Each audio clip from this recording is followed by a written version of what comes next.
Aloha ina haumana. I'm Dr. Kiana Frank. I'm the head judge for the State Science Fair.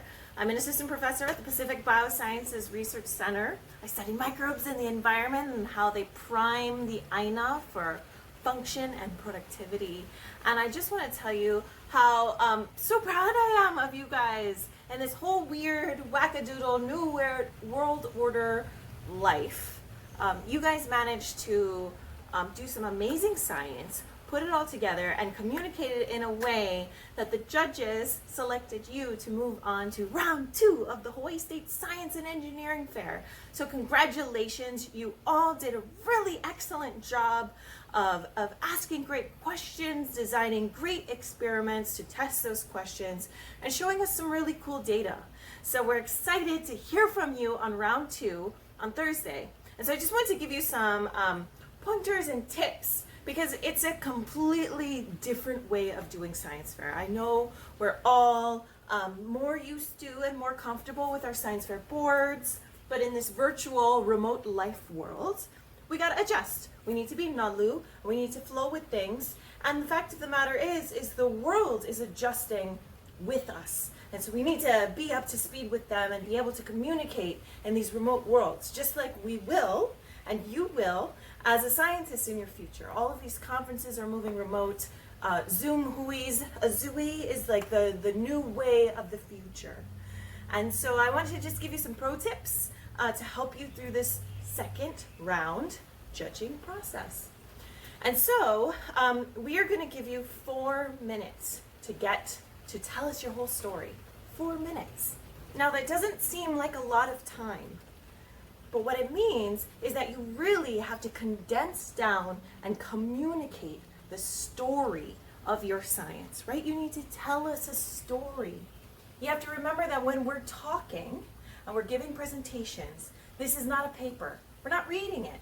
So you don't need to really set up the intro, methods, results, discussion, conclusion, right? You're telling us a story.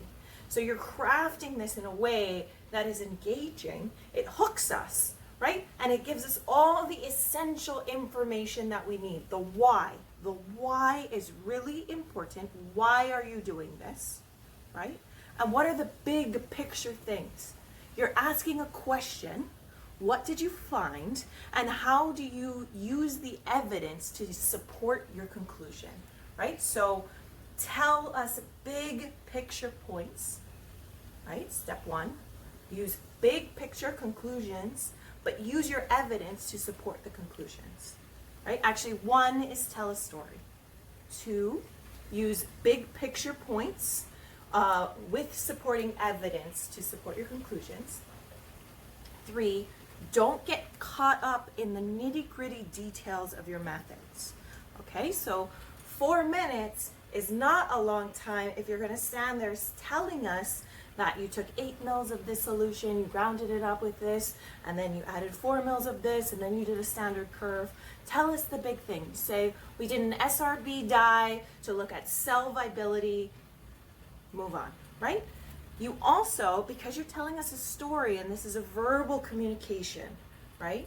You don't have to tell us all of your methods at one time, right? Tell us the methods that you used when it is time to talk about that data, right? If you're concluding that there is greater microbial diversity in Mauka Springs than there are in Mackay Springs, and then you support it with your evidence, right? Here you can see, this is a graph of all the different microbial species we see from each site. It is greater Mauka than it is Mackay. We found this data by doing 16S ribosomal sequence analysis, right? Keep it punchy and to the point. This is, the why is important. So remember, tell us a story. You're gonna lead us through 4 minutes. 4 minutes is all you got. So tell us the story. Get us in there. Tell us the big points. What are the big conclusions? If you're gonna bullet point your whole study into big conclusions, those should be the topic sentences of the paragraphs in your speech, right? and then use the visuals, use your evidence to support that conclusion. And as you're talking about that evidence, then describe the methods. Now, talk about the methods if that's a really important part of your project. If you were doing methods development, then that's really, really important. You can't leave out things, but you don't need to get into the super nitty-gritties. Pick what's important, pare it down to the 4 minutes. Remember to explain to us why this is important to you. Because as judges, what we want to see is we want to see that passion. We want to see that you have done this project, right? That this project is speaking to your creativity, your ability to ask a good question, design a good experiment to test a hypothesis, and then how you think through in analyzing that result.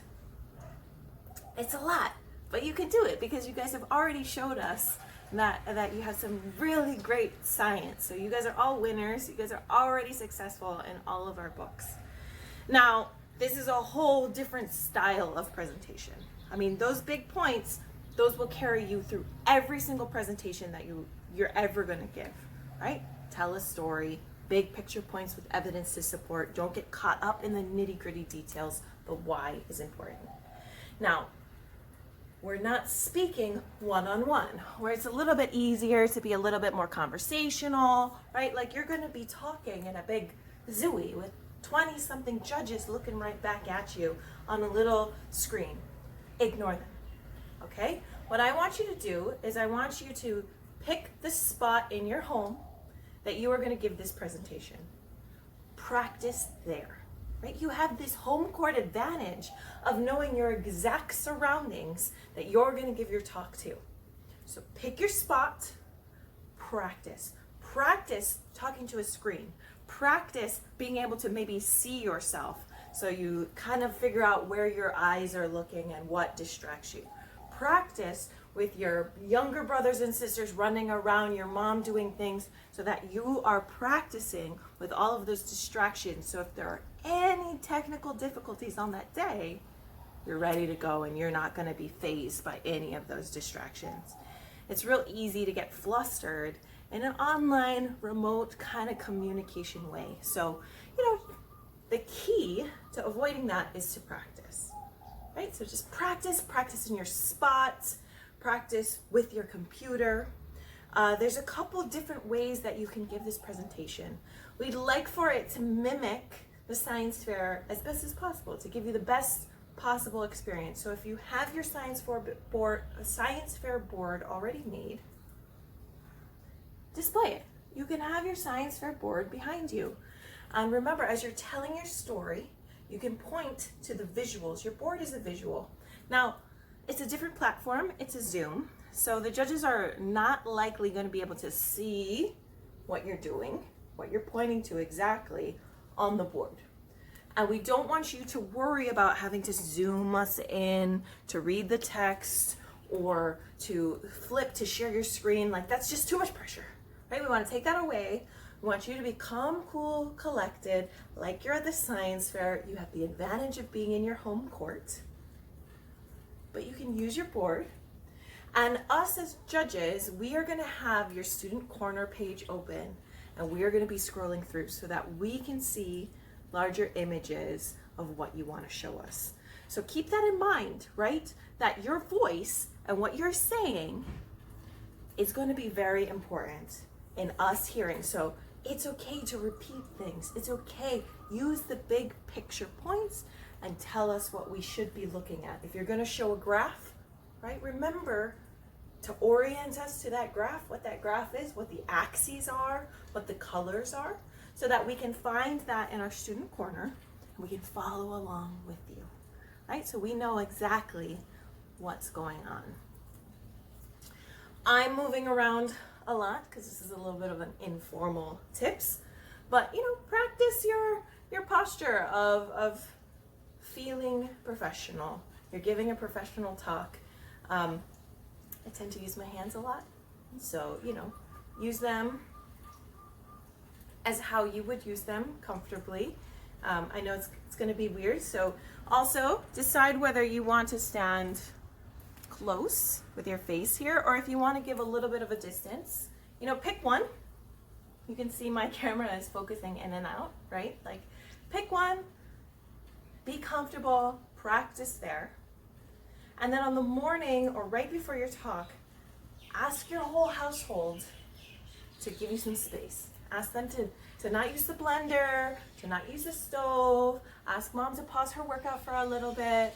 Try to corral everybody so that you have 15 minutes of your silent time to communicate your science effectively. And also, you know, like, I never ever let my mom watch any of my things because she would like be so proud and she would like cry. So like, she needs to go sit in another room. So make sure you give yourself the best possible opportunity for success and to feel good about your presentation. 4 minutes. You got 4 minutes. Now this is a Zoom, so you can be creative. So if you feel like you can't memorize 4 minutes, that's okay. If you want to teleprompt, if you want to write out your speech and teleprompt it, if you want to have a little board like in your position, or big boards, whatever you want to do to show yourself what you got to do. Like, see, I have a little board right here with some big picture points that I'm trying to tell you. Go for it. You would have had no idea if I didn't tell you that. So use this platform to your advantage, right? You can communicate effectively, clearly, and you have some little cheat tricks on the side, right? Now, this is also a remote thing, and so I would advise you to speak loudly, speak clearly, enunciate, and speak slower than you think you can speak, right? Just try, at least when you're practicing it, practice it much slower.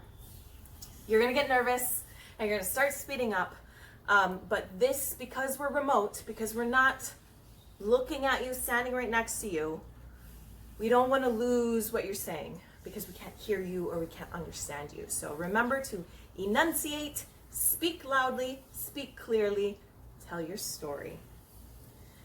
Now, before you come on, I know it's gonna get real nerve-wracking, right?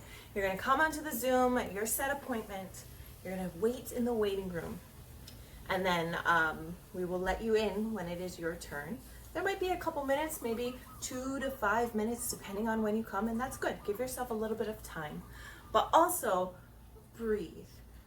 Allow yourself a little bit of time to relax, maybe do some power poses, right? Like, get the blood flowing. Power pose like this, power pose like that. Maybe do a Superman, like a Superwoman, Superman, all the things.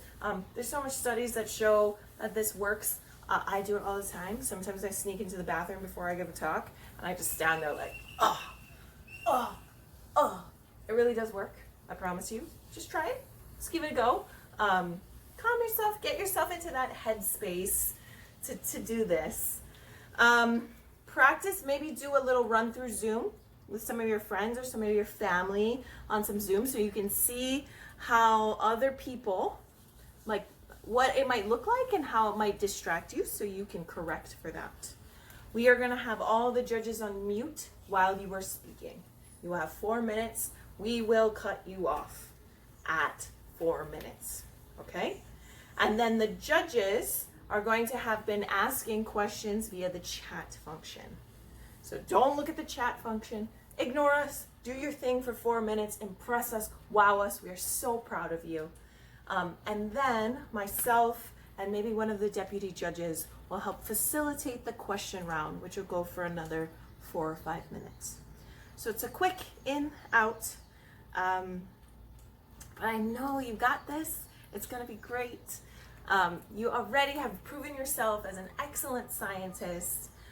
You've really showcased the breadth of your knowledge. We're gonna poke you a little bit more and challenge you all the way to see the extent of that knowledge. And I'm just so excited for you guys. Like, I'm just so excited to always meet and interact with you. I wish I could see you face to face, hey alo, so we can talk story and ask a little bit more questions. But I just want you to know that on behalf of myself, on behalf of all the judges, on behalf of the Hawaii Academy of Science, we are so proud of you. You are very well representing the nature of STEM and science advancement here in Hawaii. So good luck with everything. I look forward to seeing you on Thursday. Don't forget, practice, practice, practice. Design your talk so that you tell a story. You have these big picture points with evidence to support your conclusions. You use your methods when it makes sense, and you don't follow that paper format. Don't get caught up in the nitty-gritties. And don't forget to explain your why and show you and your passion as a young kid from Hawaii scientist. Like, I'm just so excited for when you guys all become my colleagues in the future. Yay. Well, congratulations, ho'omai ka'i, and I will see you on Thursday. Hui ho.